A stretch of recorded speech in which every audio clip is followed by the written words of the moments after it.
હું પંડ્યા આરતી આપ જોઈ રહ્યા છો સ્પાર્ક ટુડે ન્યૂઝ। આજ રોજ પરશુરામ જયંતિના નિમિત્તે અનેક જગ્યાએ ખાસ ઉત્સવો કરવામાં આવે છે। ત્યારે મહાદેવજી હરણી રોડ ખાતે ઓમકારેશ્વર મહાદેવજી હરણી રોડ ખાતે મંદિરમાં ગુજરાત બ્રહ્મ સમાજ પ્રમુખ શ્રી શૈલેષભાઈ મહેતાના નેતૃત્વ અને માર્ગદર્શન અનુસાર ભગવાન શ્રી પરશુરામજીનું પૂજન અને આરતી કરવામાં ખાસ કાર્યક્રમ આયોજન કરવામાં આવ્યું, જેમાં ઓમકારેશ્વર મહાદેવ મંદિર Harni road new VIP road Vadodara ખાતે ખાસ જે આયોજન છે તે કરવામાં આવ્યું છે।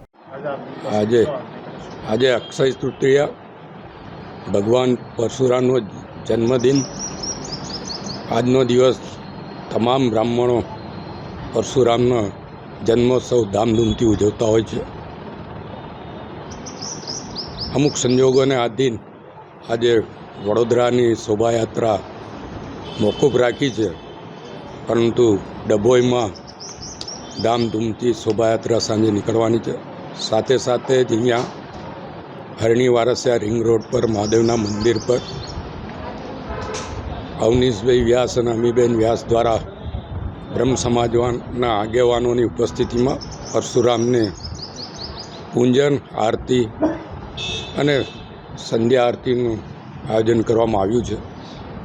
અને પરશુરામ દાદાનો આજે જન્મદિવસ એ તમામ બ્રાહ્મણો પર એમના આશીર્વાદ વરસતા રહે, કારણ કે 7 ચિરંજીવીઓમાં પરશુરામ એક ચિરંજીવ છે, સદાય અજર અમર છે।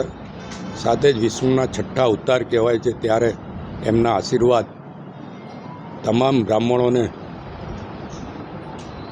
શિક્ષાની સાથે શસ્ત્રની તાલીમ લેવાનું એમને સૂચવ્યું છે, એ પ્રમાણેનો ઉતરતા એવી અપેક્ષા રાખું છું।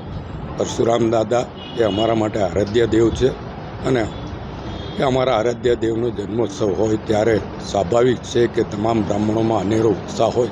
આજે ઠેર ઠેર પરશુરામ દાદાનું જન્મોત્સવના કાર્યક્રમો રાખવામાં આવ્યા છે, ને અત્યારે સયાજી હોસ્પિટલ ખાતે પણ દર્દીઓને છાશ વિતરણનો કાર્યક્રમ પણ બ્રહ્મ સમાજ દ્વારા રાખવામાં આજે ward number 4 new VIP road પર ઓમકારેશ્વર મહાદેવના મંદિરમાં પરશુરામ દાદાની આરતી અને એમનું પૂજન રાખવામાં આવ્યું હતું, જેમાં ઉપસ્થિત શૈલેષભાઈ મહેતા સોટા, જે બ્રહ્મ સમાજના પ્રમુખ છે, એ ઉપસ્થિત રહ્યા હતા।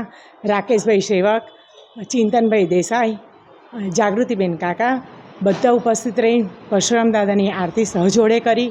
અને આજે તો એવો ઉત્સવ છે બ્રહ્મ સમાજ માટે કે પરશુરામ દાદા એ વિષ્ણુ ભગવાનનો 6ઠ્ઠો અવતાર છે, તો આજે બ્રહ્મ સમાજ ભેગું થઈ બધી જગ્યા અલગ અલગ જગ્યાએ પ્રોગ્રામ કરી રહ્યા છે। એમાં જ્યારે મેં અહીંયા પરશુરામ દાદાની આરતી કરી, એમાં સૌ ઉપસ્થિત રહી સરસ રીતે ઉત્સવ મનાવ્યો। આજે અમે આપનો અમીબેન વ્યાસ, મહિલા મોરચા પ્રમુખ, વોર્ડ નંબર 4।